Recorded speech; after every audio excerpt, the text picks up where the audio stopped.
Like this. That's good. This is my dog. When I was about all of 2 foot tall, my folks bought this for me, and I had it until I was 12 or 13 anyway.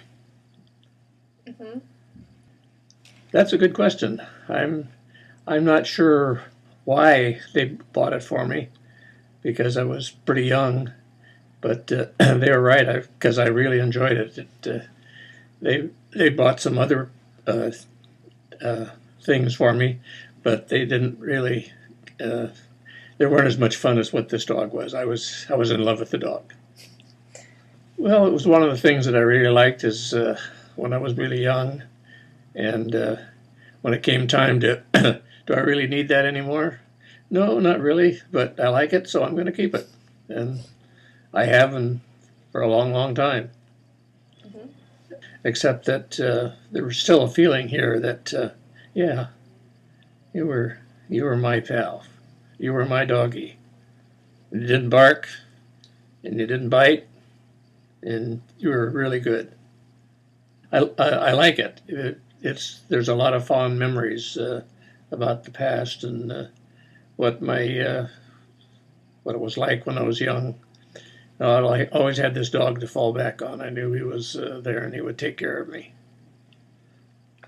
It is a photograph of my 2 daughters, Olivia and Carter. And Olivia's probably about, 9 months maybe. And Carter would be about a little over 2 at this point then. It made me think that photographs had to be one of those important things that you just can't replace. The result of a group family photograph, our huge Bergstrom family, pulled the photographer aside and said, could we have a few shots of just our family, which is myself, my wife Julie, and Carter and Olivia. And so this was Carter and Olivia from that picture session. Because I wouldn't say it has been as important to my life as my kids have been. And what it means to me is a representation of my kids in an inanimate object, because they're clearly the most important things in my life, and I just see it as a representation of my kids, and that's why it's the most important thing. One of the biggest surprises of my life has been how much I have loved being a father, and how much I do love being a father, and how strong and emotional that is for me, and I love it. My object is a golly. I don't exactly know what it is because I've had it since birth. My birth mom, when I was born, she gave this to me as a symbol to remember her, and I have never gotten rid of it. I actually have 3 of them. That one symbol that she showed that she cared and that she wants a happy life for me and that she wasn't just going to give me away. It holds a lot of value. It has plenty of cuts on it and stuff, but I've stitched it up. I don't plan on getting rid of it. It holds a ton of value for me. I guess a funny story is when I first got adopted that I would run around naked and I would be laughing and stuff like that, and I would always have my gollies with me. And one time I got in trouble and I did something I wasn't supposed to, and so they were about to cut up my golly, which they did cut up one of them, but I was just like bawling my eyes out, and I never did it again. And every night I would sleep with it, and when I would never have a nightmare every time I slept with it.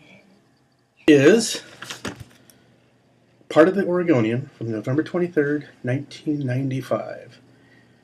It is, I had a little backstory needed for it. I had a friend who I met in high school. We were very good friends for years, and she had developed schizophrenia, which ultimately led to her committing suicide years later. And shortly after, a few years ago, after that, her sister also suffered and committed suicide. And she had 3 children when she did. And I'd lost track of the family after that. But I'd found an article of her mother who'd remarried and had adopted the 3 children who would have been my friends' nieces and nephews. And it was a very uplifting story to hear about her, how her life had gotten on in a pretty positive way, considering how bad it had been losing 2 daughters that way. So this is actually, oddly enough, probably my most prized possession. And it's only been recently that I found her again on Facebook. Well, it's mostly back to my friend Danielle, who is also mentioned in the article briefly, that she was a very good friend of mine and probably the single biggest loss other than family that I've ever had. And it really changed how I view friendships. It made the important friendships much more important. Much more. And I value my close friends as much or more than even family. I had a couple other things that I got from her, but got lost at a move. So I lost a few other things, but this is what I have left.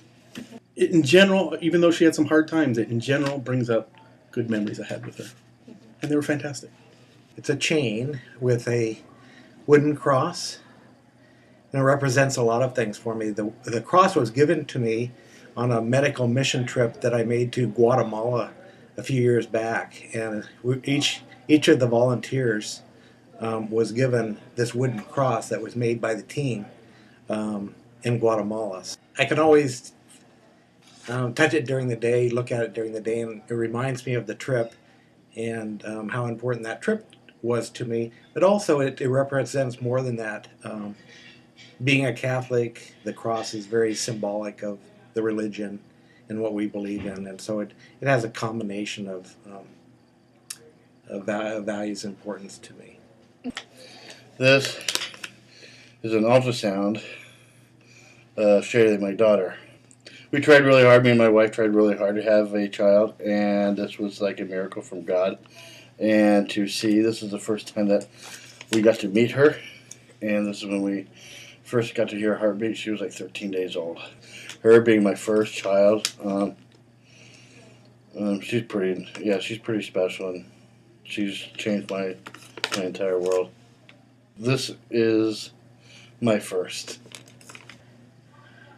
I think it was part of my first Christmas. I know it's in my first Christmas picture, so that's what my guess is. Mm-hmm.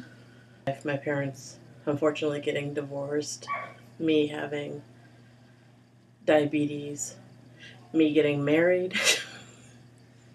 when I lost my brother, and then Andy actually brought Brownie Bear, which is the name I gave the bear when I was little, to the hospital the night before I gave birth to Shaylee, too.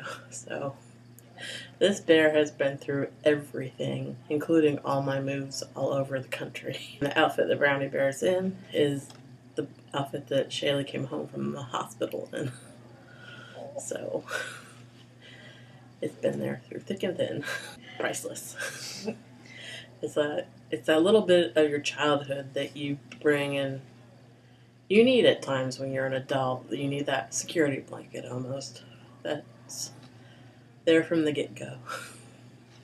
My object is a quilt that my grandmother made. She passed away the year before I was born, so I never knew her, but it was very special to my mother. And we, as children, used it when we were sick. We were allowed to have it when we were 6. When I inherited it from my mother, then my children used it when they were feeling sick, and it was very comforting. My favorite part was the velvet pieces on it because it felt so soft and smooth.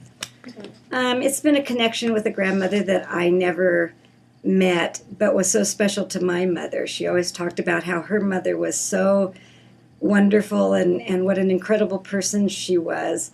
And it feels like it's kind of the bridge or the connection between my grandmother and me.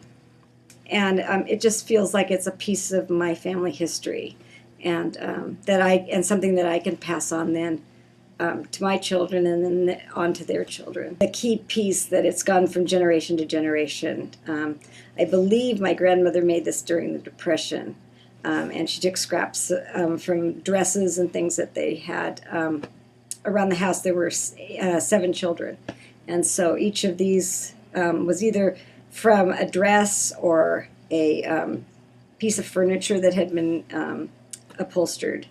And so each of these pieces meant something within the family. Called a crazy quilt. Each piece is different, and each stitching around each of the pieces are unique. Brownie Bear's been with me before I have memories, and probably waking up with Brownie Bear is one of the first memories I have growing up, and actually when you start having your memories.